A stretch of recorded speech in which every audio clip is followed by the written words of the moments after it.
Cinderella, you could say, oh yeah, they're wearing makeup, but you knew they were dudes. Poison, it was kind of iffy. Smooth Up in You. If that comes on the radio, I'm still raising the volume on. Yeah, I got to find out who that band is. I need that album because I need that sound in my life. I never understood how you are on stage under bright lights, sweating, and you're dressed like you're about to sign the Declaration of Independence. The misconception was that shit, if you had a couple platinum albums, you were set for life. Yep. I mean, now he just denies anything being associated with hair metal. But I know I saw you working the street the other night. You know why I know that? Because I paid him $50 for a little bit of woo woo. It's all just goddamn white noise at this point. Well, and I'm sure the record label was like, we're gonna need one of those slow songs. That's not hair metal. Okay, expert, you fucking tell us what is then. It's obvious that he or she has some fucking issues. Eat ass, fuckface. It's so stupid at this point. You kind of sounded like Dirty Harry right there. Congratulations, you got your 3 seconds of fame, douchebag. That's all right. We don't need you talking any more than you have to. First naked kip, now my ass. Okay. The fact that we're still talking about this shit and we're in our 50s means that it's different for us. That's a great show. Because I don't want anybody thinking that the guru is sexist. Look, I came here to do 2 things: chew bubblegum and talk hair metal. And it looks like I'm almost out of bubblegum. Welcome to the Hair Metal Guru. My name is Anthony. They call me the Guru. And today, my friend Bryan from the Hairband Basement and I are going back to 1988. Bryan, welcome back to the show. Thank you. Always a pleasure to be on. At times, it's actually enjoyable. He loves me, actually. I'm messing with you. Bryan, tell everybody where they can find your shit, since I know you're itching to do that. Definitely. You can always find me on X, formerly known as Twitter, at HB Basement. Always talking music there. And as I say every week, got a show on Station Head. You can find me, put Hairband Basement in there. I'm playing the deepest of tracks, the rarest of bands, and the little known songs from the biggest named artists. All this type of music, not the hits though. I don't play a single. I don't think anyone needs to hear, I don't know, Pour Some Sugar on Me again. Everyone's sick of that one. So yeah, I'll go deep on this, go on the deep tracks. All right. So I'll every Friday night. I'll put your shit in there. Go check it. Go check out his show and follow him on X at HB Basement. Follow me on X at Hair Metal Guru. So before we get into 1988, which is a phenomenal year for hair metal, I got a couple things I need to show. So first of all, Steve and Stacy from St. Louis, who has been following the show, messaged me and he's like, hey man, I got a couple old vintage hair metal items that I think you would really like. So he just sent them to me and I was like, man, so there are still good people in the world. Steven, thank you so much. So I'm going to show this shit. He sent me a McQueen Street album flat and it's a 2-sided. So the other side has that like 50-foot tall woman who's like masturbating with a car or something like that. Anyway, I don't know if that's what's going on. I decided not to show that side. So I'm showing the this side. So anyway, this is awesome. I've been looking for this on eBay for a long time. Then a couple other things that he sent. This is cool shit. A Wild Side cassette sampler that is autographed. And it has so the first single, Hang On Lucy, and then the song So Far Away. Like, holy shit. Actually sent me 2 of them. I'm going to send this one to Bryan, I think, because Bryan really likes Wild Side. And he also sent me a McQueen Street cassette sampler or cassette single with the song My Religion, which is fucking, what an awesome song. So, hey, and is that the only one on that? What's that? Is that the only song on that? Yep. No B-side? Huh, okay. And then he sent me a like a concert flyer. And for this, I don't know, I can't remember what the Mississippi Nights, the music club. And like one of the shows on here is for the 4 Horsemen, and opening, and I know you can't see that, is Wild Side. So like, I love this kind of shit. Like, this is something that I will frame. So what year is that from? 92. Wow. Okay. Yeah. Four Horsemen's really good too. I like those guys. Hell yeah. Hell yeah. So Steve and Stacy, man, thank That's a you great so much. show. That's a Huh? great show. Wild Shit, Side opening for the yes. Four Horsemen. Holy crap, what a great show. Four Horsemen and Wild Side? Are you shitting me? So then I also got in the mail, for those of you who aren't on X, get on X. And there's a bunch of us, Hairband Basement, myself, Metal Mike from the 80s Glam Metalcast, and a bunch of other guys that talk hair metal. But I just got my cassette from Glitter Litter. And Glitter Litter is a buddy of mine on X. And A he sent CD? me CD. What did I say something The else? cassette. It's a Shit. cassette. Well, sent me his CD for his new EP. It's called Shocks for Sleeping Beauties, and it's like I think bubblegum glam punk. And Good people way who of putting follow it. this shit know that I love punk and I love glam, and you combine that shit, and this is what you get.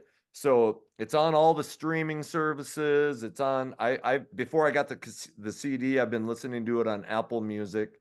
So he's a kick-ass guy and big supporter of the show. And so go find this wherever you listen to shit that streams. Do you know So what he plays? Because I follow him too on X and heard I about the there. I I'm not mean sure what he he's plays. he play he's responsible for the whole album. So Oh, he did the whole thing. Cool. yeah, All right. so I guess that's all I know. Did he get buddies to come in and play different but Well, but I think shit, he did the whole thing. So anyway, I was listening to it today. Really cool glam punk. So go yeah. check that shit out. And with that, 1988. Now, Brian and I were just talking before I hit record that each year you go down and Captain Obvious. I mean, each year you go down, you get less and less bands to pick from. So I said 1991 was like the last year before grunge hit.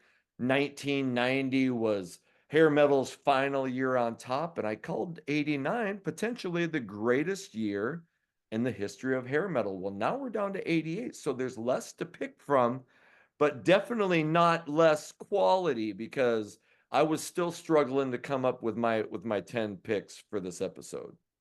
Yeah, I'm on mine. I have a lot of bigger names than I usually have. I usually have a lot of lesser known Yeah. bands. This one, I think a lot of them people have heard of or Yep. albums they definitely know about. Yep. But I think this is the year where you really, I was saying before, 87 kind of was a big year for this music. So in 88, kind of the snowball was getting bigger. And by 89, yeah, there was just bands left and right getting signed, releasing debuts. And yeah, so this is kind of right there with when this stuff was big.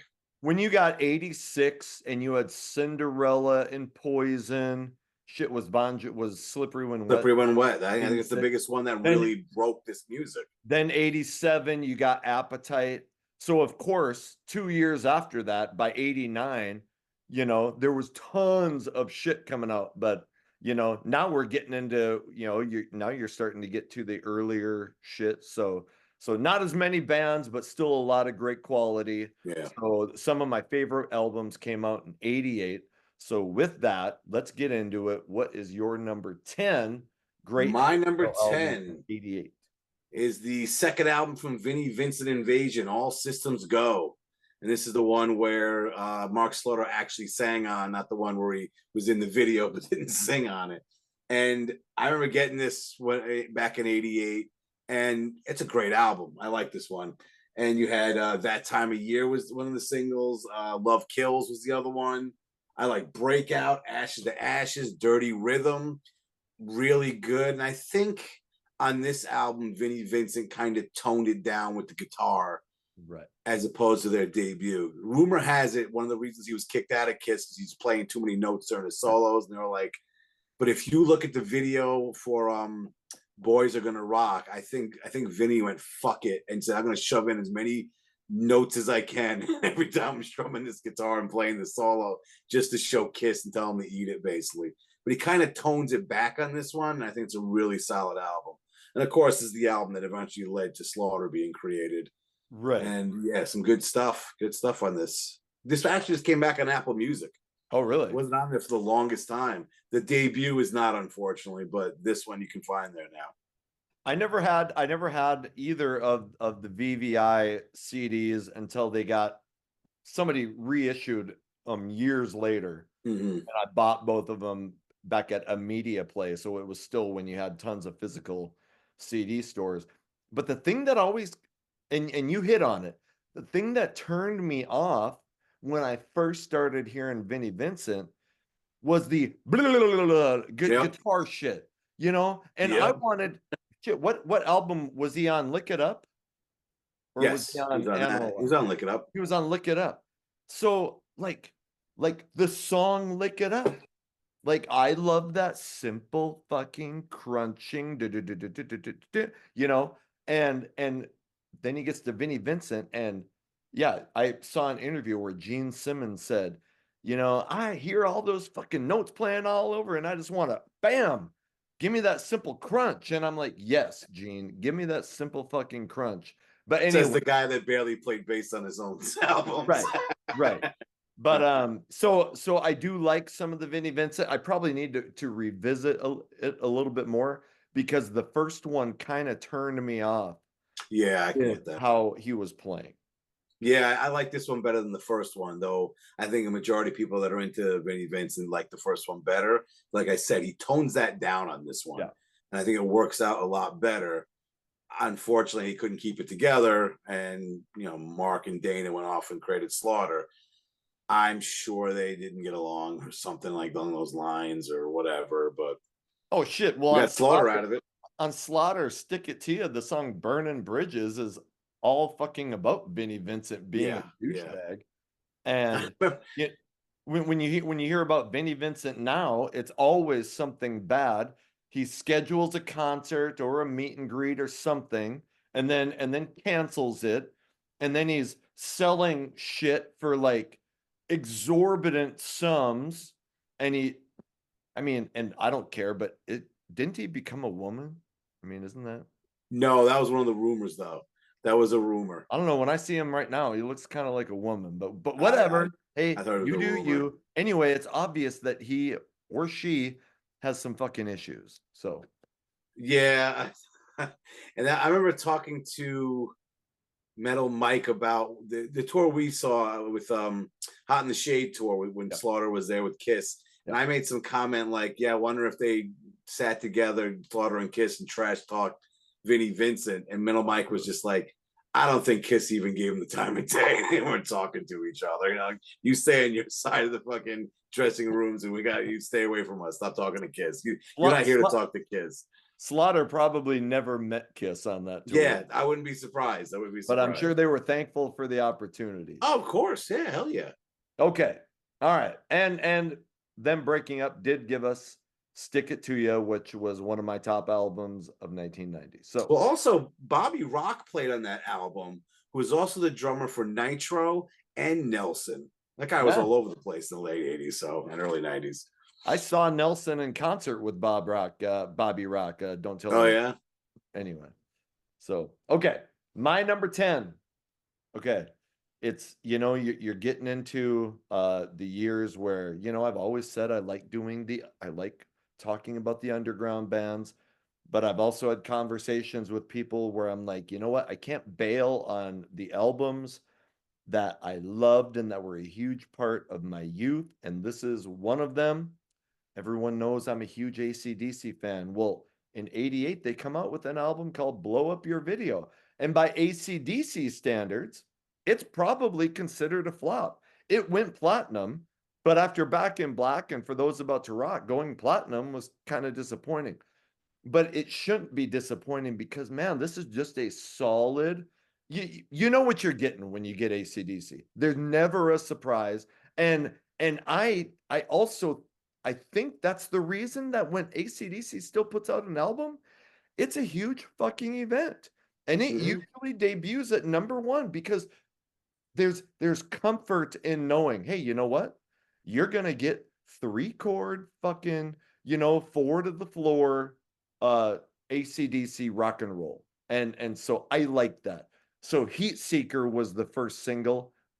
that's caffeine injected into your veins. Love that song.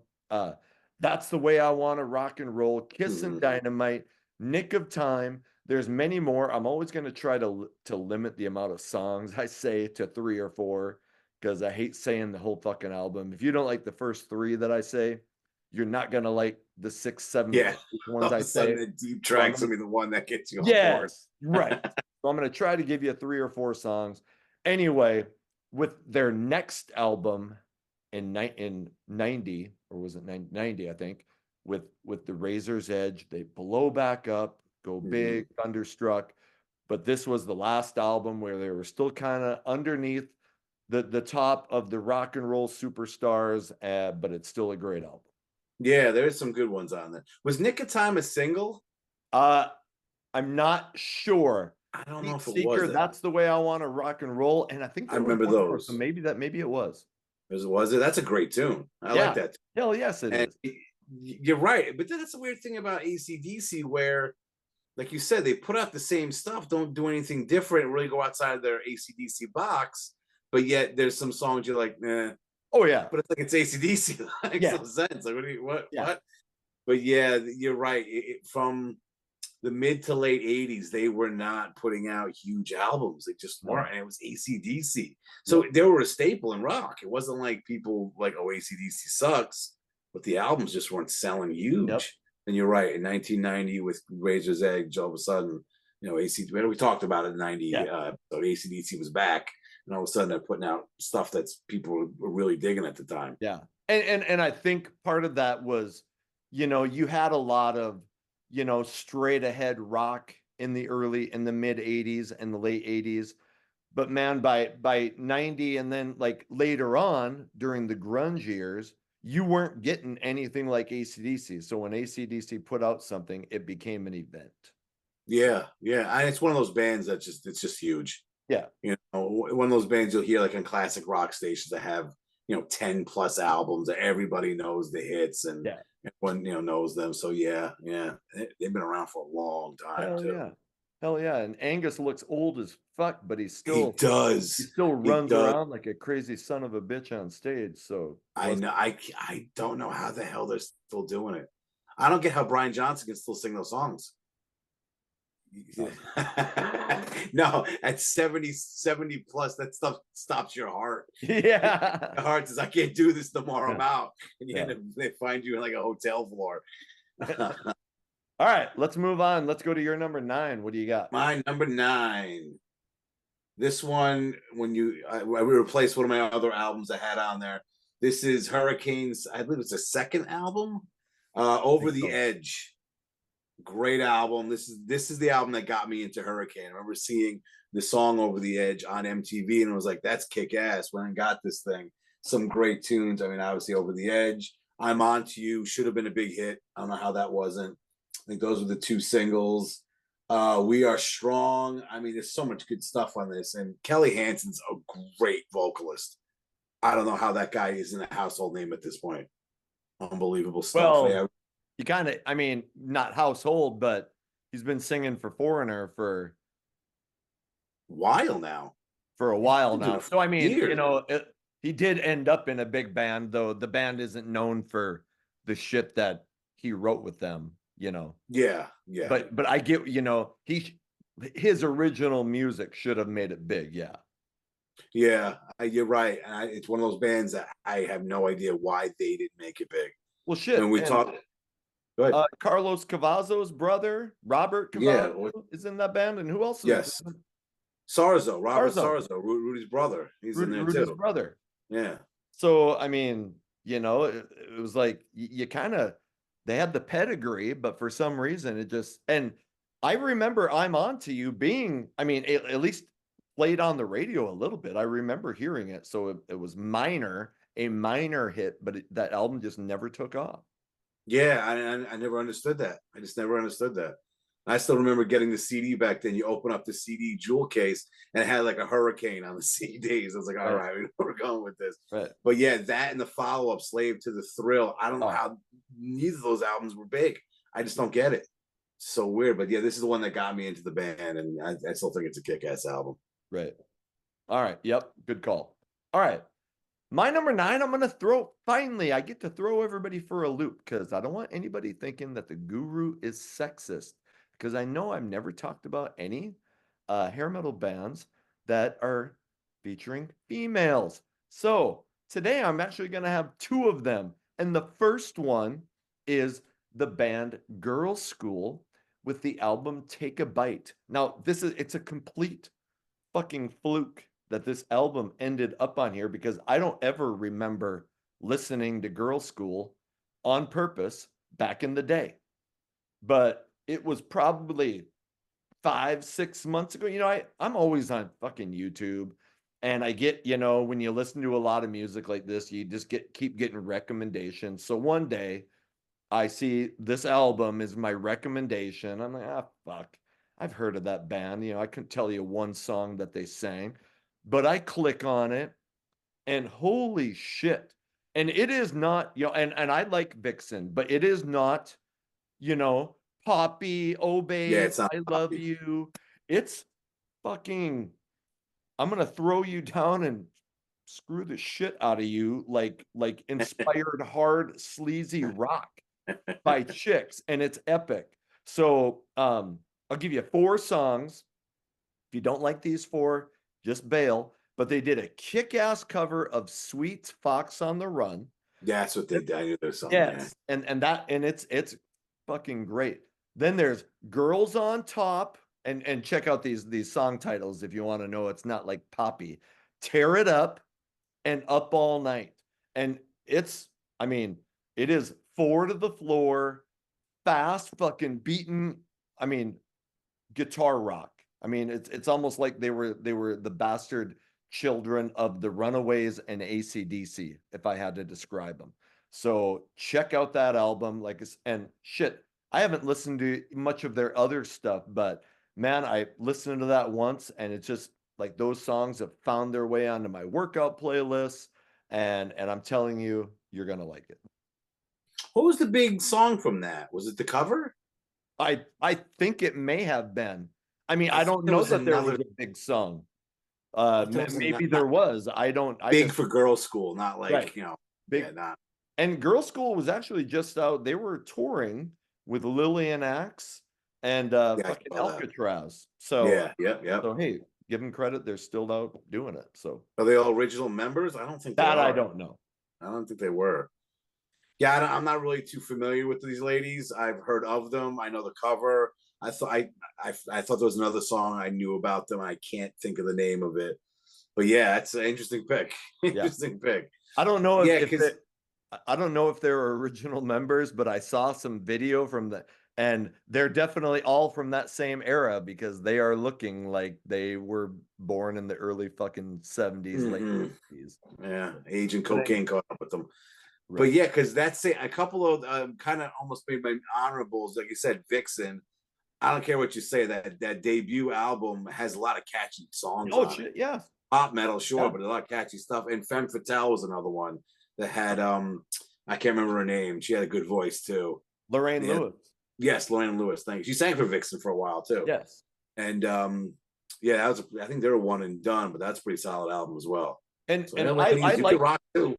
I like Vixen. I like pop metal, but I was just, I think when you say a female band, most people think it's going to be like, oh, they're probably going to be poppy and and trying to get by on their looks. And that was not the Yeah. case with Girl School. They were fucking rocking as hard as anybody. So Well, that was the shit Vixen got. They didn't write a lot of the songs on their first album, and they weren't too happy about it. And people right. were doubting their skills and their talent as musicians. And the second album was to rev it up. They wrote a lot more of the stuff just to be like, hey, look, we could do this. Yeah. Don't Do you just know judge who us on those sort of songs. do you know who wrote a bunch of shit on their first album? Wasn't it like Richard Marx or something like Richard that? Marx. Yeah. Richard Marx. Yep. All right. That's my number 9. What's your number 8? Oh shit. My number 8. This one probably should have been higher, but speaking of Girl School, it's a band that sang the song Girl School, Brittany Fox's debut. And at the time when I got this, fantastic album. You didn't expect what it was going to be because they're all dressed like founding fathers on the cover for some reason. Yeah. I don't understand what the idea, the gimmick for that was. But I mean, you got "Long Way to Love." That was a song that wrote me in. What a great tune. "Girls' School" was probably the biggest hit. Um, what else? We got "Rock Revolution" is a great tune. "Live in America" is a good one. "Goodbye to Jane" is a great cover. Yeah. And I remember when you had your video about you rated the Britney Fox albums, and you Yep. said "Bite Down Hard" was number one. Yep. I think you made a comment. I was like, "Nah, that debut for me is number one." And because of that, listening to "Bite Down Hard," I'm like, this might be their best album. This is Yeah. pretty solid, but this Yep. debut is fantastic. I'm not gonna deny that. I love that debut, and That's you great. catch me on the right day, I might say that's the best Britney Fox album. There Yeah. very little filler. The only weak spot is that semi ballad called "Save the Week," Yes, I was gonna say that. I don't like that song. and it's like Britney Fox was trying to copy "We Are the World" or some shit because it's like, okay, we got to feed this, and I mean, that's a good message, but it was just kind of cheesy. So Yeah, I always thought it seemed forced. totally, Like they said to him, "You need to have a ballad on this. You want to make it big," and they came up with that, and they're like, "All right, screw it, let's do this." yeah, You know, and they that's the kind probably of thought song he's. they probably thought, oh, this is gonna fucking blow up because Yeah, we're like a and metal it just band and we're talking about feeding no. the starved, whatever. Yeah, yeah, of course. A guy dressed like George Washington talking about feeding the homeless. Yeah. Who else listen to that? What is that? But man, I'm still like Britney Fox is so underrated. They had a 3 album run because I Yeah, love Boys in Heat, I love Bite Down Hard, and I love this debut. yeah, and like you say, all three of the albums are great, but somehow they just didn't. Well, they could have blown up maybe with the second album. They all of a sudden start going at each other's throats and canceling Yeah. tours and going their own way. But yeah, another band that just somehow just did not get big. Yep. It never got reached the success of this first album. Hell no. Yeah, And Girls School, I thought was a kind of a big hit. yeah, And yeah, that guitar riff, I still love that. The guitar riff still fucking rules, I think. yeah. I mean, the whole album's great guitar riffs. Yes.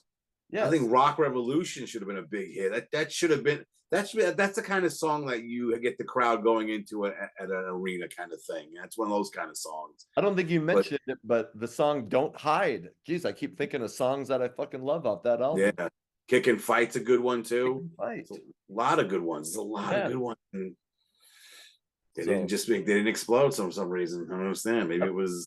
I never understood how you are on stage under bright lights, sweating, and you're dressed like you're about to sign the Declaration of Independence. I don't understand how you're not roasting those stupid things. I don't get it. I just don't get it. but I know that'll be going in the opening montage, what you just said. Nice, nice. That's what I'm here for. Fucking I opening montage. was like trying not to laugh. I'm like, don't laugh. I want to ruin it. Let's go into the montage. I don't want fucking any noise over it. On the bass, Benjamin Franklin. Yeah. 70. That's right. Well, that's Lincoln. That's way later. That's way Oh later. yeah, that's right. All right.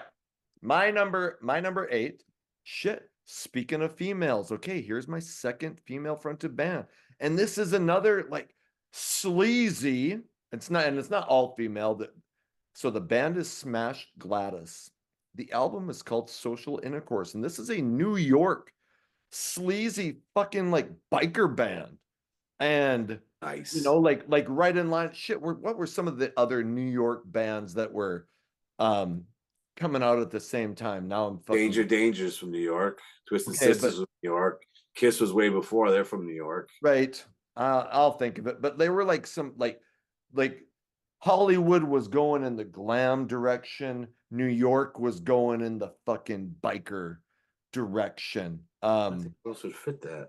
Now I'm fucking now it's gonna piss me off. I'm thinking that Circus of Power Okay, yeah, yeah, yeah. is an example of another band that was like that, and there are more. The Throbs Hmm. started in New York is an there. I fucking love the Throbs. Why did I not bring them up in an earlier episode? 'Cause shit. Anyway, Smash Gladys, their Social Intercourse, their singer is a girl named Sally Cato. And this is again, a chick who's like, fuck, I might be a girl, but I might as well be a boy because I'm hanging out, I'm drinking, I'm shooting tequila, I'm talking about sex. That's what their songs. Here, the opening track on Social Intercourse, Lick It Into Shape.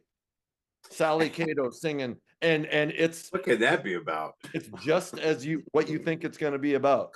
Um, 17 going on crazy, play dirty. This is not a ballad band. It's just straight ahead fucking biker metal, but it's catchy as shit. And she just has a vicious scream in her vocals. And that's another one of those bands that I don't think I've ever talked about them before.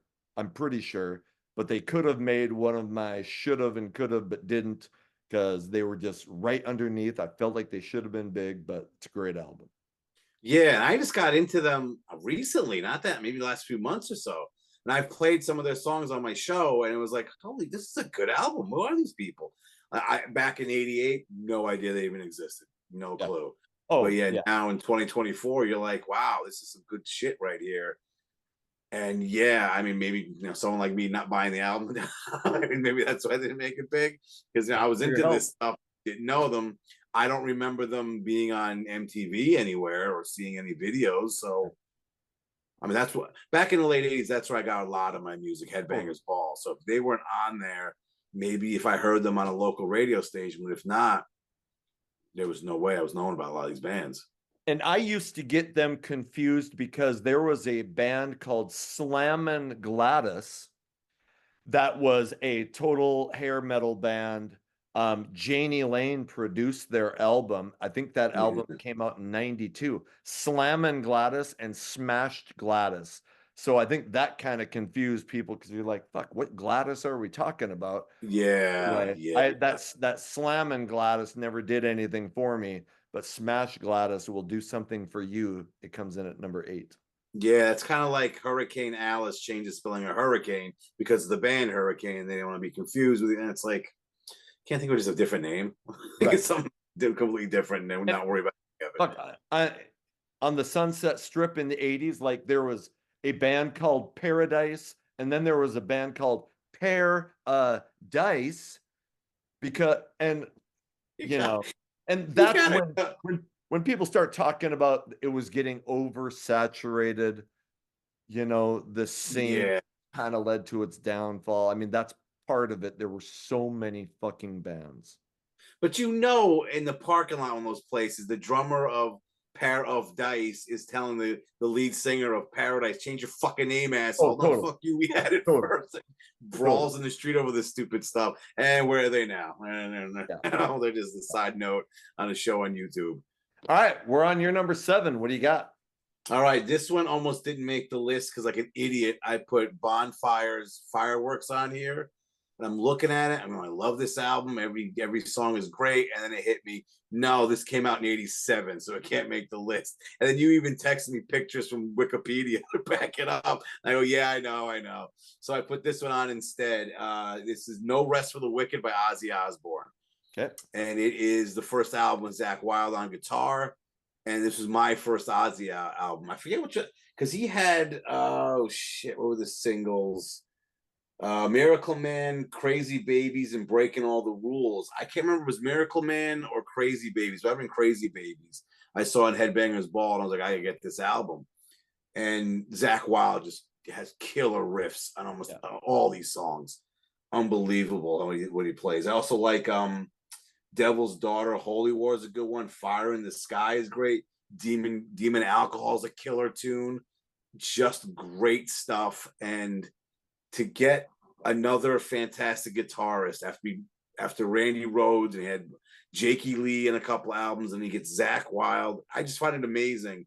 He gets all these different guitarists to play for him, but somehow still manages to sound like an Ozzy song. You know Right. what I mean? Like, no matter who's playing, they all got different styles and tones and sounds, but it's still Ozzy, which is just amazing to me. But yeah, this album, just such a great album. It's kind of underrated for a while, but I think it held up. It's pretty damn good. Here's where people in the comments are like, Ozzy's not fucking hair metal. Well, I'm Well, going to say something about that. because this is stupid at this point. Like I said to you, it's all just goddamn white noise at this point. And some guy goes, "Oh, band X, that's not hair metal." Okay, expert, you fucking tell us what is then. So you want us to follow your rules on what's hair metal, but give us no guidelines? Eat ass, fuckface. It's so stupid at this point, and it's just like enough, just enough. Why are you wasting your time putting that's not hair metal? Do you feel better in your mom's basement? I don't understand what's going on with these people. It's unbelievable at this point. Spoiler alert: we're gonna put whatever the fuck we want on these lists, and we don't give a shit what you think. There, deal with that, comments. Though I have to say, most of the people in the comment section, they're good people, got good stuff to say. But every now and then, you get the one butthole that says that's not hair metal. Okay, all right, congratulations, you got your 3 seconds of fame, douchebag. Anyway, All right. You kind of sounded like Dirty Harry right there. Holy did fuck. I dirty hair? I'm not shooting people. Yes, and even in the description of the fucking channel, I said, look, I I might talk about Bryan Adams. I might talk about Nirvana at some point, but I'm it's not. the foundation of this channel is the hair metal bands, but we stretch the boundaries of it all the time. Include I don't think AC/DC is hair metal, but I just talked about them, and Ozzy might not be hair metal either, but he fits the. We're also talking about 80s hard rock heavy metal along with hair metal. So, okay. Look at Ultimate Sin, the way he was dressed. He's Oh all shit, in yes. glittery shit, and he got his hair teased up. You can sit And there and say he's not yeah, hair like metal. the song Shot in the Dark is all keyboard heavy and he's Yeah, wearing yeah, fucking, yeah, that glitter shit. that glittery robe looking stupid Right. thing. Anyway, that Ozzy album, shit, I need to revisit that. My favorite Ozzy album is a Zakk Wylde album. It's No More Tears. I thought that That's a solid fucking one. thing Yeah, ripped the whole way through. But I bet I haven't listened to, what was it called again? No Rest for the Wicked. No Rest for the Wicked. I haven't listened to that and I bet forever. So I'm gonna need to revisit that. But speaking of Zakk Wylde, I just saw Mark Weiss, who has photographed all these bands, and he put out a big hair metal, uh, the the the decade that rocked. It's a big, huge book, but um, before Zakk Wylde was in Ozzy and before Sebastian Bach was in Skid Row, this is in '87 when Mark Weiss got married. Uh, Zakk Wylde and Sebastian Bach were at the wedding and they get up and play Led Zeppelin's rock and roll. And Mm-hmm. apparently, Bon Jovi's parents are there. And they know that Bon Jovi's friend Dave Sabo is looking for a singer for his band Skid Row. And they're like, we saw this fucking kid at Mark Weiss's wedding. Yep. So anyway, and then Zakk Wylde ends up in Ozzy Osbourne after that, or maybe it was right around the same time. So anyway, but crazy shit. So Yeah. so Well, I that's need the thing too. These guys all knew each other. It wasn't oh yeah. like they lived in a bubble for separate from each other. Right. Right. Okay, let's move on to my number 7. Now, I've talked about shit, my first whatever albums were all pretty straight ahead, fucking no ballads, just heavy as shit, hard rock. Well, I also liked the poppier side at times. And the band Stage Dolls came out with their self-titled album in '88. And they're from, fuck, it's either from Denmark or anyway, they're foreigners. Sweden, Can't usually Denmark Sweden, or some Sweden. shit like Yeah. that. And they're a three-piece. And I remember hearing the first single once on the radio is called Still in Love. And it's just a driving, straight ahead rock song, but their lyrics are, still in love. But I think it was the second single. If I fucked that up, somebody let me know in the comments. The second single was called Love Cries. And I when I think of who this band really reminds me of, I think of fucking Bryan Adams. And I happen to really fucking like the Reckless album by Bryan Adams. Mm-hmm. Love Cries is just a catchy pop rock, pop metal song that I kid you not, go listen to Still in Love and Love Cries. And then I'll give you Lorraine and Wings of Steel, but they were a three-piece. Love Cries actually made it to the top 40 on the Billboard Top 100. But I thought it should have gone higher. They didn't have Lorraine is kind of a ballad, but there wasn't a ballad on there that fit in with what was the other ballads that were big on radio in 88. That probably hurt them. But man, this is a pop rock masterpiece, and a lot of people who are into like Hardline and Taiketo and those pop rock bands talk glowingly about this album, and it's my number 7. What was the name of the album again? It's self-titled. Stage Dolls, it's their self-titled album. I know. See, I know of them. I can't hear one of their songs in my head. I can't think of it. And they I'll did check it have out. albums out before that, but overseas. And then they Okay. got signed to an American record label and they put out many albums since then. And there's actually been some pretty decent shit. But that American debut is a lot of people say an AOR masterpiece. Yeah, I'll have to revisit that. I know of them. Yeah. I probably know some of the songs, but I can't think of anything that's top of my head right Yeah. now. So you got me on that one. Yep. Really can't. I can't say anything else. So, Check it out. so you got my rant about the hairband label instead to fill up the space. That's all right. We don't need you talking any more than you have to. So yeah, that's good. It's a good thing. When I start saying stupid shit. What's your number 6? My number 6, probably one of my favorite all-time albums. I love every song off this album. Hold on. Ridley has to make an appearance. Yeah, you're Oh, Ridley. I was about to say Charlie. That's right. I forgot this dog was trying to impersonate an actual decent dog. what the hell's the thing? Ridley? I keep thinking Reggie or Riley. Not fucking Riley. It's Ridley.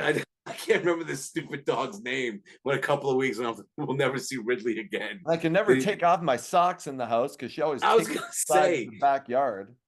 Did this a-hole poop on the carpet or eat your socks or knock the garbage over again? Or yes, well, she's young. She's young. Oh, okay. How old is she? Okay. All right. You're number 6. Sorry to interrupt. All right, my number 6. Like I was saying, great. I love this album. They had one big, huge hit. It is Living Colour's debut, Vivid. What a fantastic album this is. I can't say enough about these guys. I mean, obviously, Cult Personality was the big hit. Yep. That's what they're known for. Huge song. Not for nothing. I mean, a lot of these songs have great riffs on it. That's one of the all-time, riffs from the time period. And I know Open Letter to the Landlord was one of their, I don't know if I call it a ballad. It was definitely released as a single.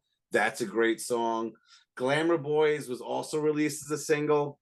That one's okay. But songs like Desperate People and Memories Can't Wait, great songs. Oh my God, it's unbelievable. And Muzz Skillings is just an incredible bassist. This whole band, just really talented. The one draw, I think, is that, who was the guitarist? I want to say Vernon Reid. Vernon Reid, yeah. He comes up with great riffs. His solos, I'm not really into that much. But, I mean, the guy can play. Right. And I'm not going to put him on a greatest, hits list of guitarists from the time. But this album is just fantastic stuff. Outside of like Cult of Personality, which I liked, I don't think I have this album. But I do remember that when they came out, they were like fucking all over the place. And a lot of people were saying, oh, this is going to be the next big band. They were up for some awards. And so you might know better than it. Maybe you don't, but I mean, the next album came out because Cult of Personality was a big hit. Yeah. I don't know if their next album had any hits because it seemed like they kind of started to fade into obscurity after that. What was the name of the next album? Time's Up? That might have been the name of it. But Type was the big song off that one. That's a killer tune too. Yeah, they had a few albums after those first two. But once Muzz left the band, the guy who replaced him was a good bass player. Don't get me wrong, but Muzz just had a style that was just like, damn, it's just such good playing. The whole band is talented. I mean, I don't know if I say they're not, but yeah, they were a little different at the time because they had a funk influence, but not over the top. They were still rocking out heavy power chords on their songs, but with Muzz on bass, it gave a little more flair and funk to the foundation of the songs. I love this album. It's such a great album. And I mean, let's be honest, the fact that they were black was, I mean, you didn't see a lot of that in rock bands at the time. And that is true. And I remember watching a reaction video where the guy was even, he hears the song, he's like, oh, I think I heard it. And he watches the video and he goes, these guys were, because the guy's African American too, goes, I know these guys are brothers. How am I Yeah. finding this out now? Yeah. 30 years after this Yeah. album came out. And I go, how do you not know? This is a great Yeah. song, great band, great album. And I was all about, I mean, shit, you know, yeah, let's get other people making this kind of music. Yeah, if you got the talent, you got the songs, who gives a shit what you look like? Nobody cares. They want to hear the music. That's what they care about. Exactly. I mean, look at us. Nobody wants to. Yeah, I'm just kidding. Face for radio. Got it. Face for radio. That's right. All right. Okay. My number 6. Okay. Now I've been waiting to talk. I have talked about this band before, but damn, it's another one of those bands where I'm like, oh, you should have been huge. It's Rock's Gang, Things You've Never Done Before. And this is a band they combined the pretty hair metal look. I mean, they were all doing it up, but they were sleazy fucking rock, you know, kind of, I don't want to say in the Guns N' Roses vein, but they were writing, you know, that kind of shit. God dang it. Now, Kevin Steele is the singer. He doesn't have the high like Axl Rose voice. It's like low and dirty and gritty. So, you've heard me talk about like cowboy metal before, like Bon Jovi has had some cowboy metal. Yeah. Fucking they had Call of the Wild, and I just shit. What is that band's Company of Wolves did cowboy metal? Well, Rock's Gang, the song Ball and Chain just sounds like you're in the old west and you fucked up and they're gonna take you and they're gonna hang you, and it's kick-ass. Scratch My Back was a single. No Easy Way Out was a single. And then there was Red Rose, which was the closest you were gonna get to a ballad, but it's not Oh Babe, I Love You, Oh Babe, I Miss You. It's like, I'm gonna fucking die here, and when I do, I hope you'll leave a red rose on my grave. I mean, it's dark and full of despair, but catchy as shit. So I will there's some songs on there that I would consider filler. It is not all killer. But those 4 songs are worth the price of admission alone. And then there are a couple other cool tracks, but those 4 start there. And that's comes in at number 6. Yeah, that's a good pick. That's one of those bands again at the time. Really wasn't into it and got into it more recently. But yeah, that's a fine album. That's a really good, solid album. Yep. I mean, I don't know what to add to it, but it's a good album. I mean, their original guitar player died. They brought in another guy, recorded this album, and Yeah. I mean, I thought it did well enough, but they didn't put out their follow-up until like 95.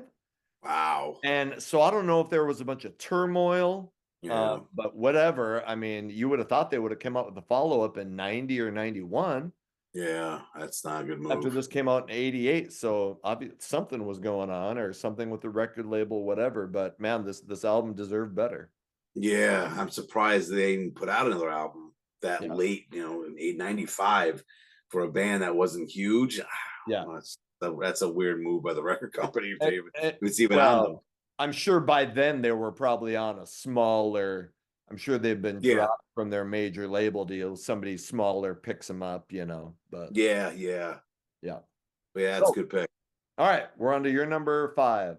My number 5. Ooh, look at us moving right along. No bitching about how long we're on, how long our show is on. We say that and then we'll get done and I'll be like, fuck, I gotta edit 2 hours again. 2 hours of us just talking shit. All right. What am I on, 5? Yep. Yeah. This one, I mean, it's a pretty big album by a band that should have been bigger, but it's the self-titled debut by Bullet Boys. Well, another great album. These guys, I mean, everyone's hailing them as the next Van Halen. They're going to be the big thing. Had Templeton producing it, and it is a solid album. I mean, Smooth Up In You. If that comes on the radio, I'm still raising the volume on. Yeah, and that's the one that got me to buy this thing. And I think the other single, I think they had 2 singles, was the cover, the OJ's cover for The Love of Money, which I'm not a fan of that one. I think that's the weakest song on the album, and that's probably the one skip. The rest of the album, I mean, Hard as a Rock to start off the album is great. I think it made my opening tracks, our opening track show. Yep. What else I got here? Kissing Kitty, Badlands, Hell on My Heels, Ode to Joe. I mean, the whole album is great. Skip that cover, which was big, but I can't. I That just can't on wasn't, that. I don't know But yeah, it's a great album. why was that a single?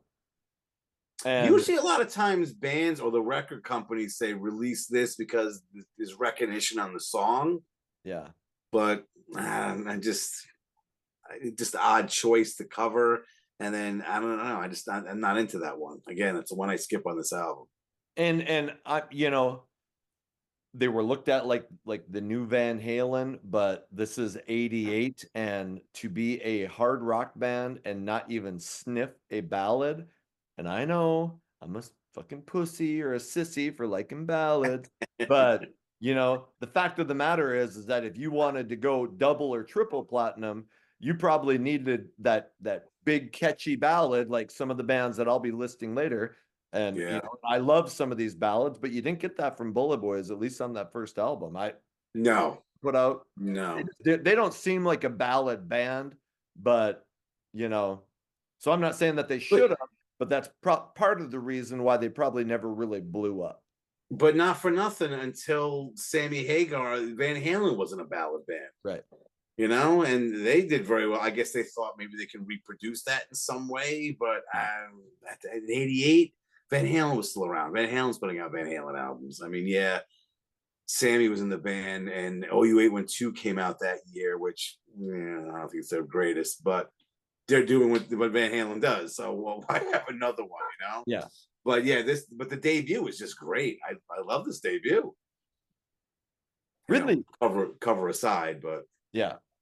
Okay.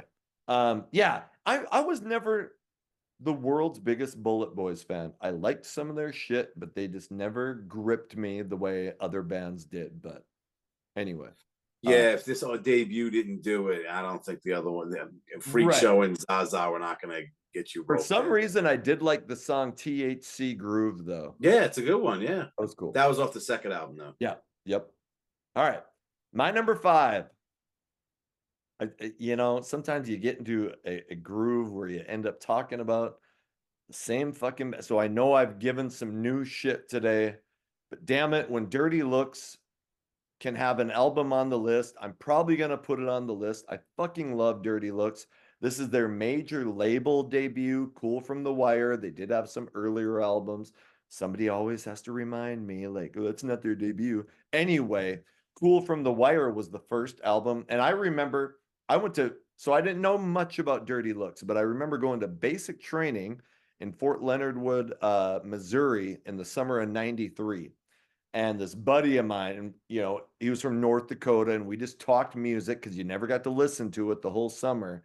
So we'd be talking about bands, but he kept talking about Dirty Looks, and I'm like, I know I've heard.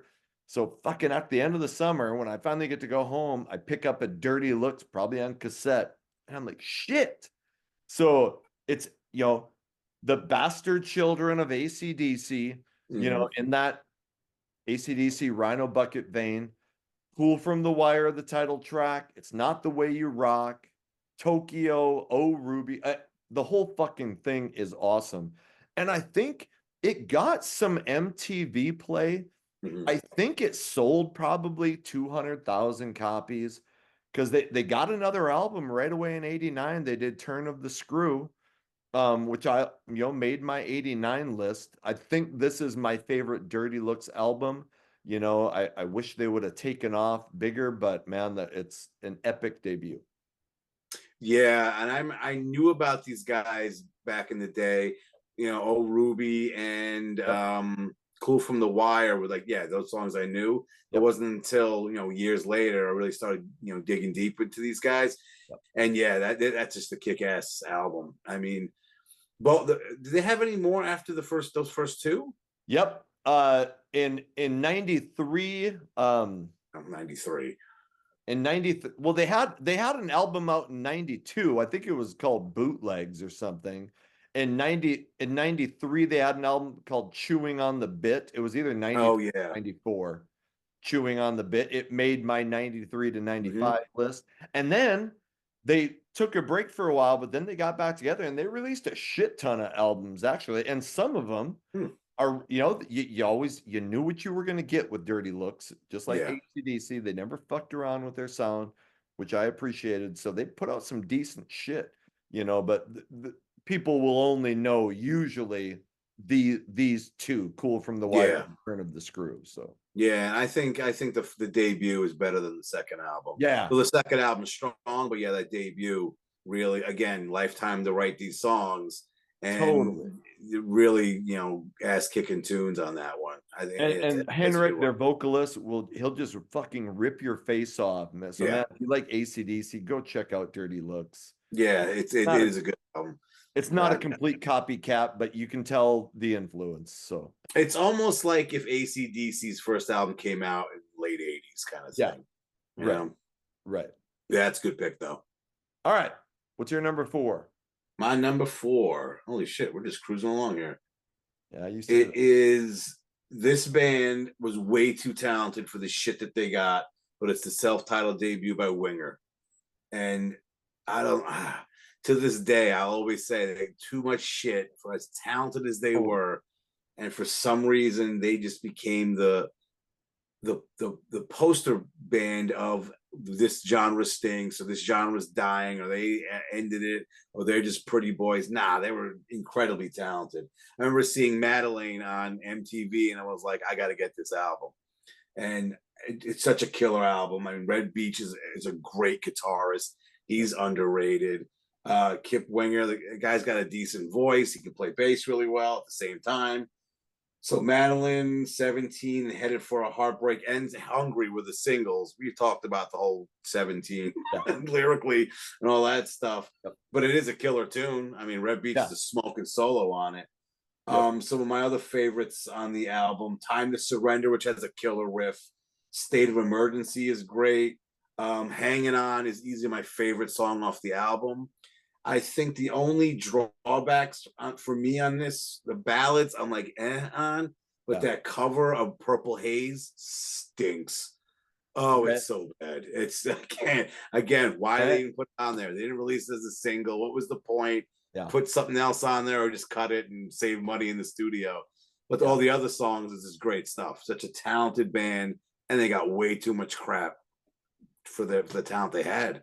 Do you know, was it Bo Hill who produced their their first, or maybe their first couple? First two might have been the first two. Yeah.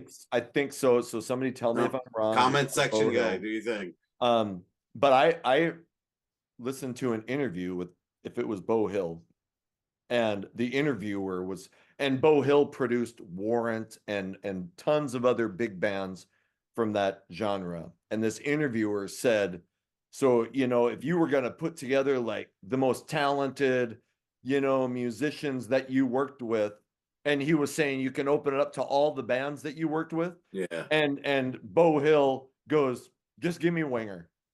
Everybody in that band was at the top of their musical abilities. Red Beach, I mean, Kip Winger, he just had, if people, music aficionados might know the channel Rick Beato. He's got like 4 million subscribers, and Oh, you just interviewed Kip. yes, just interviewed Kip, and Rick Beato was in bands and has produced and all this shit.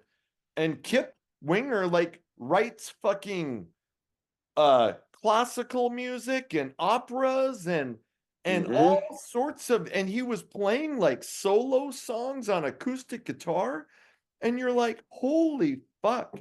But because of fucking Beavis and Butthead and Metallica throwing fucking darts at a picture of Kip Winger, and I heard years later that they apologized. Was it Hetfield Hetfield apologized. He was the one throwing the darts. apologized about it, but I think they got all that shit because Kip was so fucking good looking, Mm-hmm. and so for some people would go, oh, well, they're just getting all that attention because he's good looking. Kip was like fucking one of the most talented people, Yeah. not just in hair metal, but in music, period. So anyway, Yeah, and uh, I don't know if you ever saw it. It was on Netflix. I don't know where you can find it now. It was called Hired Guns, Yep. and it's about all these studio musicians, and who was Alice Cooper was singing praise about Kip Winger. It's like, that guy's an unbelievable talent. I would Sure. have him play in my band anytime. Sure. And yeah, all these guys were studio hacks. So you know, they don't have schlubs coming in to record stuff for other bands. No. They're not picking up some guy off the street. Now these No. guys, this is what they do for a living, and Yes. they have to be talented to be able to have a producer say, I need you to do this, go ahead. And that's Yeah. it. There's no messing around, there's no dealing with nonsense. You're in there, you're a professional, you're getting paid, and it's costing money to do, you go in and do it, and you're done. And yeah, these guys, again, massively talented, and yeah, they got a lot of shit for it. I don't understand. Maybe it was because they look good. Maybe because it was Kip was doing spins and high kicks. Though he did take ballet lessons, so he was trained in ballet. So he kind of put that into his videos. But Was Kip yeah, in Playboy? I wouldn't know. I thought. Oh, You don't have a I'm sure framed you picture wouldn't. of him No, with his dick out. I'm sure it's not under your pillow right fucking You now. have a framed picture of him with his hairy chest and balls. But if maybe he wasn't. I thought that he was. I'm sure if he was, that wouldn't have helped his Why cause. would he be in Playboy though? Not play girl. Play girl. Oh, I don't know. Oh, you know. Play girl. Okay, That's naked why man I was guru over saying here I'm does sure all you this would have a stuff. copy of that under your fucking naked pillow. naked dude magazine guru over here. The pages stuck together. Shut the fuck up. I'm talking about you. Yeah. All right. Anyway, yes, great choice. Winger, talented band. My number 4. Okay. I'm getting into some big bands, and this is a band that, I've talked about before. They were one of the biggest bands of, maybe the biggest band of the 80s, probably the second. And I loved this band to this album, and after that they started to lose me. It's Bon Jovi with New Jersey. Now, Bon Jovi has lost me years ago. I haven't bought a Bon Jovi album in forever. And I'm sure, there's maybe some good songs, but John Bon Jovi is in his Bruce Springsteen phase, and that's fine. I mean, hey, do what you want to do, but I don't have to support it, and so I don't, but I love Slippery When Wet. And I really do love New Jersey. I think some people give that album some shit, but I love New Jersey. Lay Your Hands on Me. Bad Medicine maybe hasn't aged that well. It's kind of goofy. But if I had to pick one, this might be maybe my favorite Bon Jovi song of all time. And it's a major up-tempo rocker. It's called Blood on Blood. And it's a song about John Bon Jovi, and he's talking about his buddies that he grew up with. And it's just inspirational, and just, I get goose, you listen to that song and you look back to your friends that you had when you were a teenager, and you swore that you were always going to be best for. Anyway, Blood on Blood is about that.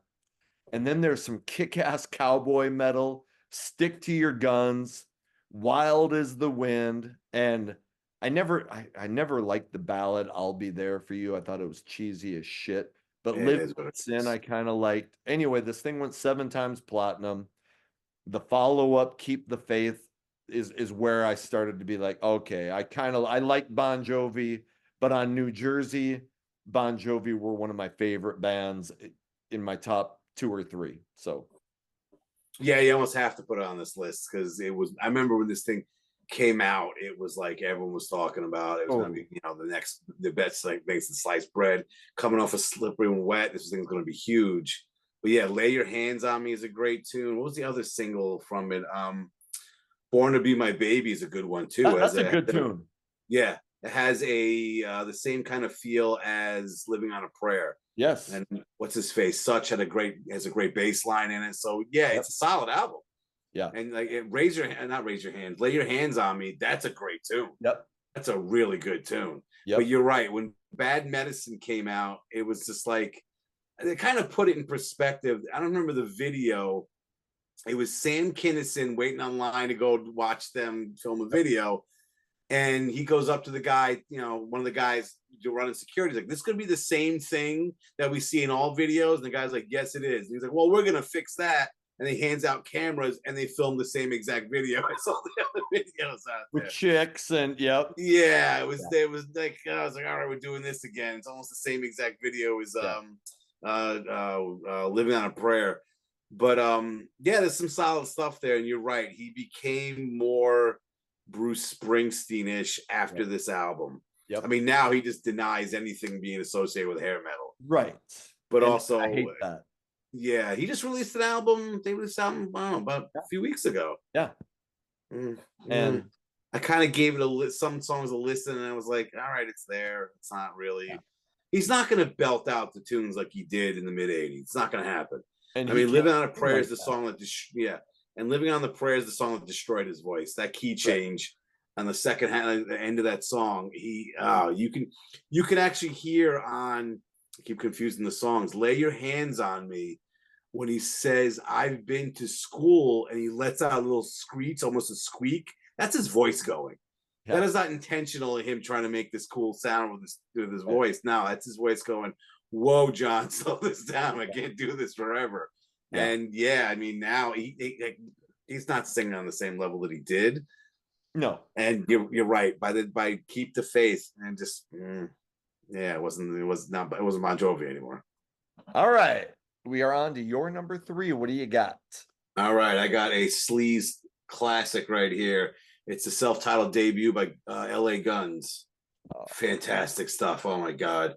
One More Reason, Sex Action, and Electric Gypsy were the singles. But I mean, No Mercy, Nothing to Lose, One Way Ticket, Hollywood Tease. So many great songs off this album. Such a sleaze masterpiece. Great stuff. But I found Hollywood Tease was by Girl, and Shoot for Thrills was another great tune. It was by Sweet Pain. That was Kelly Nichols' old band. So these guys were coming from all over the place, and they put this thing together. Fantastic album. Oh my God. I remember getting this on cassette back in the day and just being blown away by it. Like, holy Christ, this is awesome. Yeah. Such a good debut. It's such a good debut. I don't think they have a ballad on this one either. I was going to say, I mean, and they put out one of the biggest ones ever on the follow-up, Cocked and Loaded, which made my 89 list, and I love the Ballad of Jane. But yeah, and I'm sure they were probably, hey, look, we are a fucking sleazy rock band, and the first album does well, but not amazingly well, and I'm sure the record label was like, we're gonna need one of those slow songs on this next album, and they did, and it blew up. So, but fucking One More Reason to Die, I still love that song. Holy shit. I mean, I love that album, but that song, it's a good one. It's me. Yeah, I don't know if there's any songs I would skip on this album. Right. The whole thing is great. Just fantastic stuff. And it's just like, you're right. They didn't all sleaze. They just said, we're not doing a ballad. They probably were told to come up with something, or maybe they knew, what was going on out there in the music industry and said that's, but even that as a ballad is like a LA Guns type ballad. Totally. It's not like it's the same as all the other stuff that Phil Lewis isn't going to sing about how he got hurt, It's kind of like, no, I lost the one that I like, you know? And that debut, a lot of that shit was written before Phil Lewis got in the band. Yes. And the first singer was a guy named Richard Black. And I think he had a heroin problem. But they wrote a lot of those songs. Shocking. And they were like, this guy is not going to fucking work. He's a junkie. Mm-hmm. So then Phil Lewis had been in Girl with Phil Collen from Def Leppard, comes over and joins LA Guns. So I know I've heard Phil Lewis say that Cocked and Loaded was really for him his first LA Guns album because he would be part of the writing process. But yeah, that first album, and Tracy Guns coming from Guns N' Roses. Can you imagine, like, hey, you and Axl Rose are in the same band. You split up. He puts out Appetite for Destruction, sells 18. Ridley's taking another fucking sock out in the backyard. Ridley, Hey, you're confusing your dogs. please. Yes. I don't know when did the sock, I take off my socks and I set them by the couch. And then she just takes it out and then she comes back in here looking all innocent. Like, you took my sock out in the freaking backyard. Anyway, but can you imagine watching the guy that you were in a band with go on to be the fucking biggest band and and LA Guns was a decent sized band. They had hits. I don't know if Cocked and Loaded went platinum. If it didn't, it should have. But they I don't know if it only sold 500,000. I think we had this conversation we talked about. That's right. Yeah. So anyway, great album, great band. They just put out they put out some solid albums the last couple of years. But yeah, that debut. Last year they had a great album. Yes. Black Diamonds? Mm-hmm. Black Diamonds? No, wait, was that it? Or that's the last album is Black Diamonds. Then there was The Missing Piece or something like that. Yeah. And shit like anyway. But yeah, that's a band that you felt like should have been bigger, but they were right in line with that Guns N' Roses theme, black biker, streetwise. Fucking Guns N' Roses blows up. LA Guns just kind of teeters underneath the rest of the bands that were going triple platinum. Yeah, I remember actually having these guys written on my, back in the day when you're in high school, you write the bands you like. I had LA Guns on there. And one kid's like, "Oh, is that like Guns N' Roses?" I'm like, "Well, let me tell you a story." And when you write LA Guns next to the Milli Vanilli that you put on your butt cheek or what? No, my butt cheek. What are you talking? Wow. Okay. First naked kip, now my ass. Okay, we see what this is going. This show's going. Hey, this episode has been entirely too clean. Wow. It's right. Just spice it up. There hasn't been one beat up joke the whole day. So, all right. That is true. Look at that. Hey. Though I did giving yourself a hand with that problem, huh? I did say some shit about Ridley before we started recording, but I won't bring that up. All right, let's go on to my number 3. I was going to say something else, and I goddamn forgot what I was going to say. Probably good. But yeah, like a band like LA Guns were surprised that the lead singer was a junkie. Like, right. I don't understand. If the guy held on for another 10 years, he could have been in the grunge scene where all the lead singers were junkies. Right. It was cool for some reason. Right. But yeah, it's just. Don't you think LA Guns kind of followed the same path as Faster Pussycat? First album, kind of a sleaze masterpiece. Oh, yeah. Second album is a really solid album, but each had a ballad that kind of put them in the charts. Both go gold. The third album is kind of, it kind of teeters on the edge, but it's a little bit too late. Anyway, I just think for 3 albums, they seem to follow a similar path. Yeah, and I think you're right. That a solid sleaze debut. Yep. The bigger second album because of a ballad, but also on their third albums, to both of them, the maturity in their writing was showing as well. Totally. Yeah, so they kind of developed into something more than just, hey, we're a bunch of junkies with instruments living on the streets, and we're going to sing about what we see all the time or what we do. Right. But yeah, just an urchin living under the street. Yes. All right, my number 3. A band that shit. I saw him last in 2023. They just retired. So phenomenal live, and I talked numerous times about them. They made my shit 90. Was it 91? Anyway, it's Kicks with Blow My Fuse, and talk about an album that most people say got big because of a ballad. And yes, Don't Close Your Eyes is a huge reason that album got big. And that is a great fucking ballad. I mean, a hair metal band, tackling suicide on us, and it's a cool ballad. But this album is so full of catchy, kick-ass, straight ahead hard rock. It did go platinum. Blow My Fuse, the title track, unbelievable song. Red Light, Green Light, TNT, unbelievable song. And if I want to do an episode about the catchiest songs in hair metal history. And if we do an episode like that, the song Cold Blood will be near the top of my top 10. It is so utterly sticky sweet, the most ear fucking thundering, I don't know what I'm saying right now, chorus just fucking catches your attention and holds it forever. So I love this album. And did go platinum. The follow-up Hotwire should have exploded too, because that was a fabulous 2 album run. Hotwire kind of bombed, but Blow My Fuse, man, I still love to listen to that album. It's my number 3. I had this on my list, and I figured you would have it. And I was like, he's gonna be a crybaby if I take all the big albums. I have this one, so I put Hurricane on there. But yeah, this is a great album, and this is the album that got me into Kicks, specifically Cold Blood. Yeah. Saw that song on Headbangers Ball. You're right; it's catchy to this day. One of my favorite songs by them. I haven't gotten sick of it. Raising the volume on it. But yeah, top to bottom, this is a great album. Though I have to say, Don't Close Your Eyes is my least favorite song off the album. Okay. I'm not trying to judge or anything, but Oh. yeah, I don't know. That one just didn't. I don't think it would make my top ballads list, but it's a good song. Don't get me wrong, but it is just such a strong album. It's the whole top to bottom, just great stuff. And we were talking before, the previous album, Midnight Dynamite, kind of sounded like this, but the albums before that, it's pop rock. It's not really the same.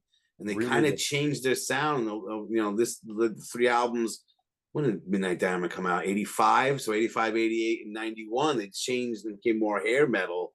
Yep. And put out some quality stuff. But I think this is their peak. This is an unbelievable album.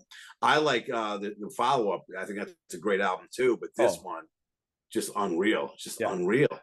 Just catchy as shit. Holy. I remember hearing how Cold Blood was not, or not Cold Blood. Don't Close Your Eyes wasn't even meant to be a single. But wow. Sure, I think it was Alan Niven who managed Great White, and I think you actually did some stuff with Guns N' Roses for a while. But anyway, maybe I think Kix might have been on tour with Great White, and Alan Niven is watching them, and they play Don't Close Your Eyes live. And he's like, when is that going to be a single? And they're like, it's not. And he reached out to their management and said, look, you have a hit on this album. You need to put out the Don't Close Your Eyes single. They go, oh, okay, I guess we will. And that, brought the album to platinum. It should have gone double or triple platinum, I think. But anyway, phenomenal, comes in at number 3. Yeah, No Ring Around Rosie is a good song too. I mean, every song. But I remember watching, I forget the name of the show. I think it was on MTV about where these famous musicians were in the mid late 90s. And I think one of the guitarists was working for his brother's billboard company, just up there, putting signs up. And it's like, this guy had a top 10 hit a few years ago. What the holy shit? And then obviously this is before they decided to get back together and tour again. But I mean, to go from having a huge hit and making a good amount of money off your albums and tours, now you have to work for your brother just to make ends meet. Wow, that's just yeah. And that's I would like to interview more people, like musicians who were part of the scene, and find out, because the misconception was that shit, if you had a couple platinum albums, you were set for life. And that was so, especially like if you weren't the songwriter got the publishing. Yeah. Made, probably made a lot of money. But even then, to say that you were set for life was far beyond even close to reality. And I think that was Bryan Forsyth was the guitar player. And I remember he actually ended up years later playing in Rhino Bucket for a while. But anyway, I remember seeing that. Yeah. And you're like, wow, a band that had a platinum album and a huge hit. But yeah, I mean, a lot of those guys just end up working regular jobs. And sorry, but people who wonder why bands like Warrant and all that are still out touring, because they're not set for life.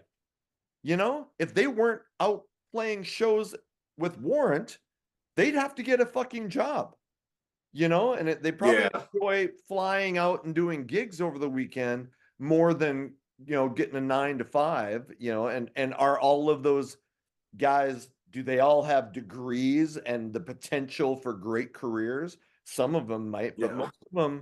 most of them don't have another option. Yeah. No? But that's why you still see a lot of these guys in multiple bands. Like Billy Sheehan, I think he's in 3 and 4 bands right now. Yeah, Just keep working. You can't just sit back and yeah, because I know I forgot who it was where it was like they got a record contract where they made 7% of the sales of their albums, and everyone was like, wow, that's a good deal for them. No one makes that kind of money off their sales. right, Because the record company used to get all that money. yeah, That was all them. They went on tour. That's where they made a lot of their money. right. But being an opening act for bigger bands, you're not buying these, your mansions, multiple cars, and all this stuff. But you're right. A lot of people felt, oh, they had a hit song. They definitely should be rolling in dough right now. No, you're not. And then you have to have the whole the record companies on your back to make another successful album. You got the pressure from that, and you got to get up in the morning and do interviews, and it's like a regular job where these guys were not going to Harvard and then decided, you know Yeah, what, before I go into economics, I'm going to start playing right, guitar. yeah. No, that's what they did. They were in school. They didn't go to school. They dropped out or whatever and wanted to make it big in music. I mean, like we always say, the rock gods sometimes look on others favorably, others not so much. And I you're mean, right. Just because you had a big song doesn't mean you're making big bucks. you know, there's people who think that you and I are making big bucks because of what we do on this channel.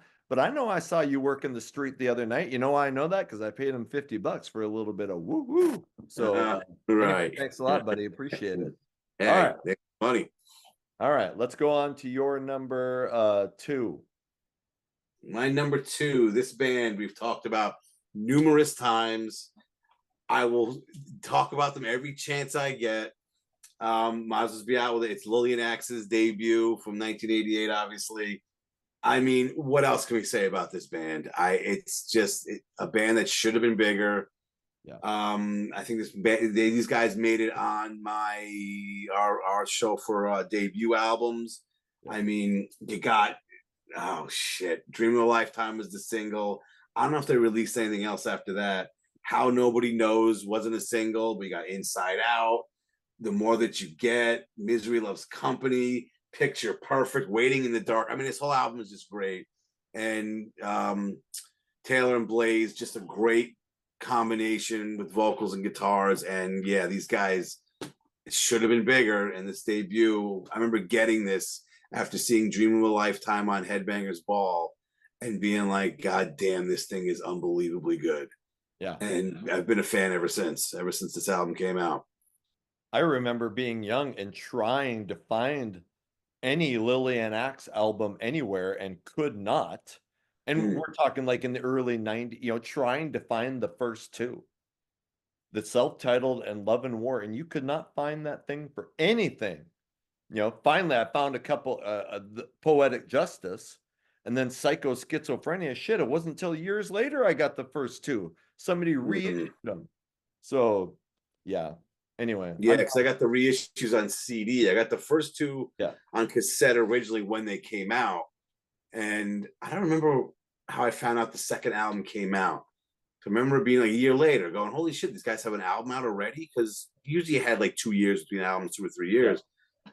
And I think they only released one single off that out the second album as well. And then I remember getting Poetic Justice. I actually got that from a radio station. I told the story because Tyler and Blaze were on a local station. And they said, you know, whatever call in, you get a copy of this album because they're promoting Poetic Justice. I was a fan already at that point, picked it up, popped it in. I was like, oh, this is unbelievable. And I had a friend in college that loved the song Body Double. Yeah. And over the summer, he was like, I tried to find this album. What's the name? I can't find it. And he ended up getting the compilation they did to get out of the MCA contract instead. I go, there's some good stuff on this. Don't get me wrong. This is great stuff. The first two albums are unbelievable. Out of the darkness into the light. It's the light. Yeah, yeah. I mean, those first 4 albums, and then they had the compilation of unreleased stuff. Fields of Yesterday, and then the live album, which is amazing. I mean, these guys were putting out quality stuff for a good, oh shit, 20, 14, 15 years, and just never broke big. Just, and they're still putting out albums. So yes. they just had a kind of a ballad video about like father-son relate that I really like. I think I shared it on X either today or yesterday. So yeah. So they're still doing it. But yep. But yeah, there's so those of you playing Guru Bingo, there's the Lillian Axe. Yes. Fuck, you knew it was coming. The fake Charlie sighting, and just Yep. we had a beat off joke yet. Sure, it's coming. All right, let's move on to my number 2. Phrasing. And talk about bands that were, you know, all about the good time and the sexual innuendo. And this, I think when people hear the term hair metal, the first band that comes to mind is Poison. You know, the look, the sound. There were more popular bands, you know, Guns N' Roses, Appetite, but just for some reason, when I say hair metal, if somebody says, well, give me a band, I would probably say Poison. And Open Up and Say Ah, you know, it comes up, you know, Look What the Cat Dragged in the debut. Surprisingly, because the band took like 2 weeks to make that album. It cost like 13 grand, which is nothing, and ends up with a triple platinum album. And you know, they were never known, at least back then, as the world's best musicians. You know, you see some early shit from them, and you know, they're kind of rough. They've gotten much better because, you know, they toured so many years. Anyway, in 88, they come out with Open Up and Say Ah. And at the beginning, you know, when you see the Nothing But a Good Time video, they're still really glammed up. CeCe's hair is out to here, you know, and as they toured for that album, they started to tone down the image. But man, you know, they in 86, you know, in the first wave of bands who really went with the we're gonna look like fucking chicks. And it worked. Cinderella was kind of, but Poison was even more chickish than Cinderella was, you know, like it is not a lie to say that many people thought the cover of the Look What the Cat Dragged In, that they were chicks. I mean, Cinderella, you could say, oh yeah, they're wearing makeup, but you knew they were dudes. Poison, it was kind of iffy. So anyway, Nothing But a Good Time, huge hit. Now you start to get the deeper. Fallen Angel is an amazing song, and that is a cool story.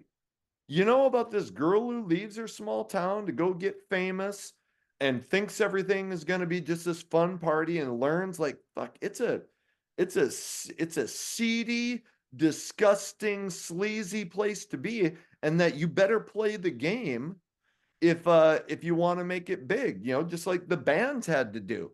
And so I still love that song. I love that opening guitar riff. I always thought that Your Mama Don't Dance was shit for a single. It should have been Love on the Rocks is one of my favorite songs on that album. I agree with that. I'll go to my grave saying that Every Rose Has Its Thorn is one of the best ballads of all time. I did a ballad episode. I can't remember if it came out at number 1 or number 2. There's other ballads that but I love that ballad. It was so original. In 88, hair metal bands were not doing acoustic ballads yet. It was all the big power ballad. So the album went 5 times platinum. I've always had a soft spot in my heart for Poison, even though after Flesh and Blood, geez, they haven't done shit musically. I mean, they put stuff out, but nothing that I've ever. But for 3 albums, they defined hair metal, in my opinion. Yeah, I totally agree with that. I mean, that's the one band that nobody in the comments going to say that's not hair metal. No, dummy, it is. That's exactly what it is. Yes. They had the glam look for the first album, like you said. When Nothing But a Good Time, the video, even at the end, they had the confetti and all that shit going on. Yeah.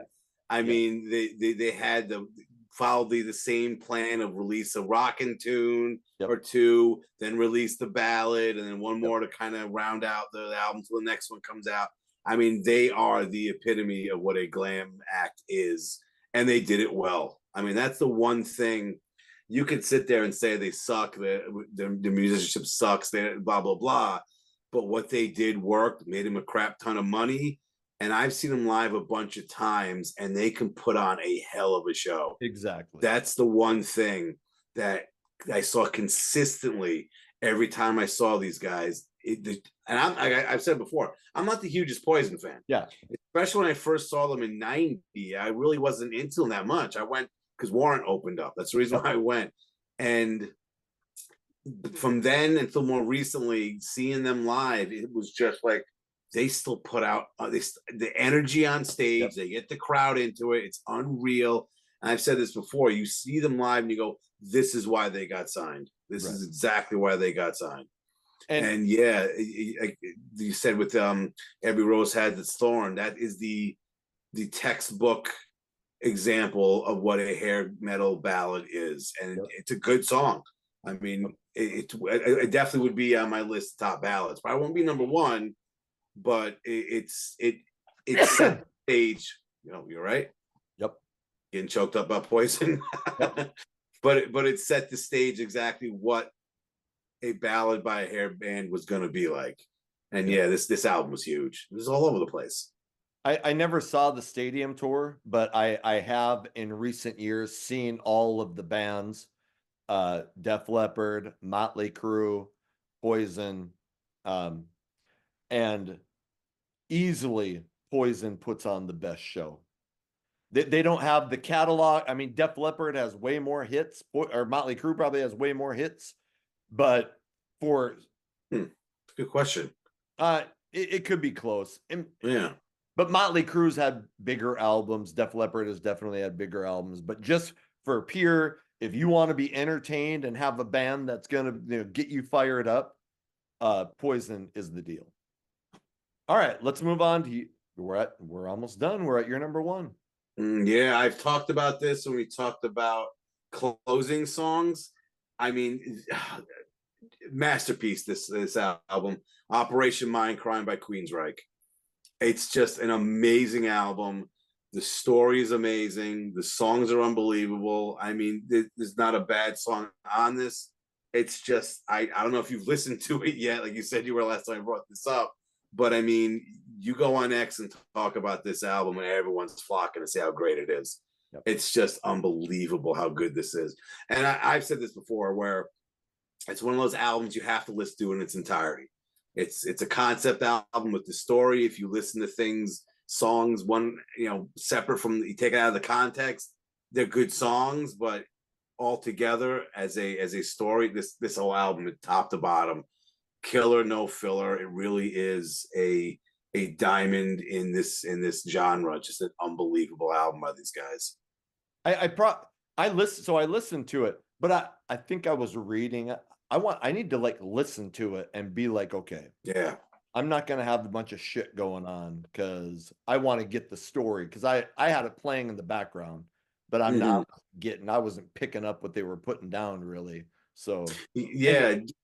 Just today I'm making dinner and I Don't Believe in Love came on a Hair Nation, and it's like I'm listening to it in the way, like, it's a good song, but I'm also listening to it in the context of the story. I'm like, oh, I know exactly what's going on in the story from this song. It's like you watch a clip of a movie, you know exactly what led up to that clip and what happens afterwards. Same with these songs. But yeah, again, I would suggest you listen to the whole album, read the lyrics. There's a lot of good shit going on. Oh, it's just it's one of those albums you finish and you want to start it over again. It's such a good album. And people who like that album fucking worship that album. Yeah, it's a great album. It's a great album. Because I'm not one of those guys yet, but when people like fucking Queensryche and that album, they are passionate about it. And you're one of them. So yeah. Because I had Lillian Axe at number one because I love the band, but I was like, there's no way that Operation Mindcrime is not the best album from this year. I mean, at least for me, a lot of people would agree. It is a top to bottom, unreal album. It's one of those albums that, I mean, every band wish they could write. Right. You know, it's just the rumor I remember a friend telling me back in the day, one of the main characters is a nun, and my friend said that Queensryche partially got the idea for this album at a strip club where they saw a stripper come out dressed as a nun. I don't know how true that is, but the fact Right. that if it is, it's just crazy, especially in the context of what the whole album is about. It's just unreal. But again, I mean, unbelievable album. All right. Okay. Yep. We're on to my number one. And so what I love about music is you have those special moments that you can still remember. Like I remember the first album that I bought with my own money. It was Honeymoon Suite, The Big Prize. And I remember the first time I heard the song I Saw Red, which I later got tattooed on my arm. It was like emotional, and I was just like, holy, like that's a special moment. Uh, but I also, for some strange reason, remember the first time I heard the opening guitar riff to Gypsy Road from Cinderella. I was playing basketball. I practically lived at my cousins in high school. I girl cousin was the same age, and then there was a couple older boys, so I always went and hung out. They had a farm with four-wheelers and motorcycles, so it was always fun shit. But we're like shooting baskets in their huge garage, and that song comes on, and like it's not always that the beginning of a song you've never heard before, but I was like, Jesus, that is like the kick-ass, the catchiest fucking guitar riff ever. I still, when that opening riff of Gypsy Road comes on, I love. So anyway, and other people like are like, oh yeah, that's cool, but I'm like, I got to find out who that band is. I need that album because I need that sound in my life. And that's how I get about music, which is why I started this channel, because I've just always known it was different for me than the people I was hanging out with. It's probably, different for you. The fact that we're still talking about this shit and we're in our 50s means that it's different for us. And I Yeah. love. So anyway, special moment. Um, I love the album Long Cold Winter. There is some moments. I've said before, I don't like the blues. I don't like the song Long Cold Winter. But you put Bad Seamstress Blues, Falling Apart at the Seams on our opening tracks. I Mm-hmm. love that song. That song is so freaking catchy. Gypsy Road, Take Me Back, The Last Mile. And then you get something that no hair metal bands were doing with Coming Home, a mid-tempo acoustic rock song. I don't think I mean, maybe somebody was, but I can't think of it right now. That was a different type of song in 1988. Acoustic, mid-tempo. Anyway, and then the reason I said I couldn't remember if Every Rose Has Its Thorn was number one on my ballads list is because it might have been Don't Know What You Got Till It's Gone by Cinderella. I still love that ballad. I think it's heartbreaking. I think everybody can relate to that message, man. You had this thing, you bailed on it for whatever reason, and then later on you're like, fuck, what did I do? So I know I can relate to that. That album went triple platinum, and you know, I Night Songs I think is my favorite Cinderella album, but Long Cold Winter will always have a special place in my heart, and that's why it's my number one. It's a great album, except for the title track. Yeah. Skip that, but the rest of the songs, yeah, I pick one of my favorites, Fire and Ice. That's a great Yeah. tune too. But yeah, every song. I mean, that opening riff to Gypsy Road Oh, takes me back to summer of '88 oh, instantly. And yeah, it's such a great tune. And I remember getting that on cassette. I think I told the story. I had to borrow $10 from my friend Ed, and I was like, "Oh yeah, the new Cinderella album." He was a big Cinderella fan. I was like, "Holy shit, I had no idea." And you pop that thing in, and it starts off with that bluesy beginning to Bad Seamstress Blues, yep. and it just when it kicks in, you're Oh, just like, "Holy shit! Wow! yeah. All right, they're doing it again." Yep. And there's more blues influence, obviously, Yep. but I think that and the debut, if anyone said that was their favorite Cinderella song, either one, it's fine by Yeah, me. It's both great albums. totally. It's unbelievable. And I said this before too, where Long Cold Winter was that perfect combination of enough blues where it didn't annoy you, except the one, Right. title track, but it worked out really well. And Right. yeah, Don't Know What You Got was a huge song. And yeah, it's a good ballad. But yeah, to come off your debut, a killer debut, and then have that one released, unbelievable stuff, just Yeah. unreal. And then obviously the third album, Heartbreak Station, went over the top with the blues, and it was like, all Yeah. right, yeah, Yeah. why did you do this? What the hell's going on here? But yeah, that is a great album. I definitely should sit at your number one. Totally agree with that.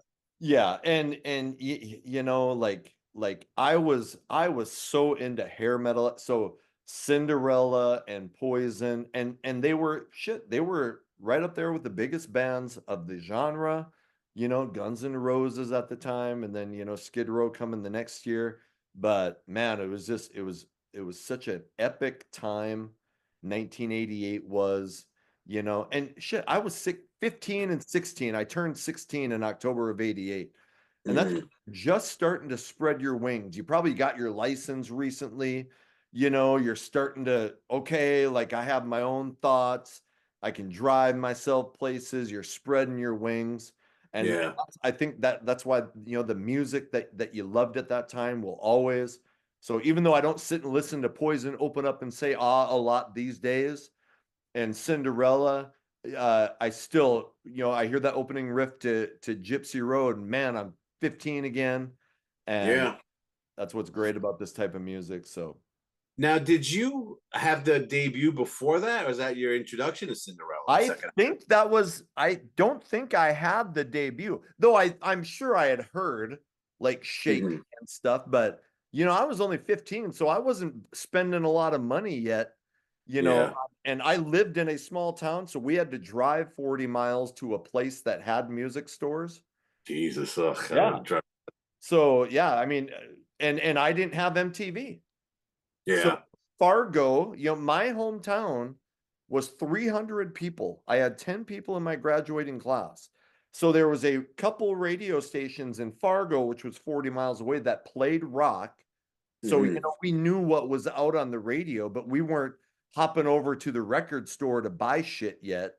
Yeah. Oh, now when you started to get your license, now you and your buddies drove to Fargo, went to the mall, maybe bought a cassette here and there, so that's when you started to spread your wings and go, okay, Yeah. hey, I'm responsible for what I get. And Because usually, like the song, like the music you're into, like in high school, maybe early 20s, that just sticks with you. oh, Because totally, then you think that you'll always go back to that genre, those albums, totally. those songs. Yep, Everything else stinks in comparison. yep, You're not as, because when you're 16, 17, you're way more open minded to more stuff. totally. And when we were that age, this stuff was everywhere. I mean, Yep, again, that's why we do this, why we talk about this stuff, yep, because like you hear people, a lot of YouTubers have channels that talk about this music that either were like little kids, babies, or weren't even alive when it was out. And it's like when you were there to experience it, yep, it was different. I mean, great that younger generations love this stuff, totally. but it was different to be there Yep, when these guys were getting big and were all over the place on the radio. That was the cool music back in the yeah, day. yep. Hey, tell us, what did we miss? And obviously, there might have to be a part two, but which albums did we miss? Where did we fuck up? We probably didn't. Hey, Bryan, thanks for being on for another episode. Great job, man. Thanks for having me. Make sure to download the Station Head app. Catch my show on Friday nights. I'm also on X, formerly known as Twitter, at HB Basement. Always talking music there. And yeah, thanks again for having me on. It's always a blast. Hey, would love it if you like, subscribe, what the hell, ring the bell, whatever. You have the option to join as a member. Whatever you do, I appreciate you spending any time with us until the next episode comes out. My name is Anthony. They call me the Guru. Take care.